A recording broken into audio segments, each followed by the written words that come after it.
ये तो होना ही था।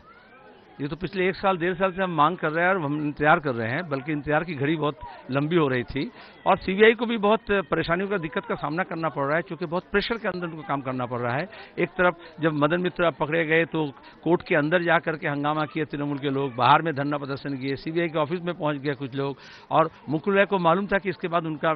नाम आएगा, क्योंकि ममता बनर्जी ये लिस्ट खुद बोल दी थी। जब हमने 1.5 साल पहले इसी सम बाजार में मीटिंग करते वक्त हमने ये कहा था कि कौन लोग चीट फंड का पैसा से फायदा उठाया, वो सच्चाई जानना चाहिए। ममता बनर्जी ने कुणाल, संजय, मदन और मुकुल के नाम बोले थे, और ये चारों तृणमूल के नेता ये सर्टिफिकेट लेकर के 1.5 साल घूम रहे थे कि हम नहीं, हाँ हमें ममता बनर्जी कह दी कि हम चोर नहीं हैं, लेकिन देखा जा रहा है कि उनको ये मालूम था। इसलिए ममता बनर्जी को भी इंटरवेट करना पड़ेगा, और मदन मित्रों को तो जैसे पकड़ा गया है, और उसके बाद जो कुछ लोग रास्ते में आके धरना दिए थे, मैं समझता हूं मुकुल राय के लिए कोई आंसू नहीं बहाएंगे। और इसके बाद क्योंकि मुकुल राय सिर्फ पैसे के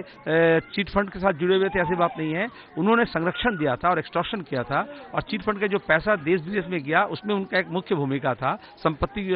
फेरबदल हुआ उसमें उनका भूमिका था। और पुलिस अफसर को बंगाल का इस्तेमाल करके एसआईटी के नाम पर, सीआईडी के नाम पर पिछले 1.5 साल से सच्चाई को छुपाने की जो कोशिश की गई थी, उसमें भी ममता बनर्जी के साथ मुकुल राय का एक बहुत बड़ा हाथ था, क्योंकि सरकारी शासन वही चला रहे थे ममता बनर्जी के नाम पर। तो इसलिए जो आईपीएस अफसर लोगों को या पुलिस अफसर लोगों को प्रभावित किए थे वो, कि किस तरह से जितने भी प्रमाण आदि है उसको ध्वंस किया जाए, इसलिए उसको भी चार्ज उनके साथ लगना चाहिए।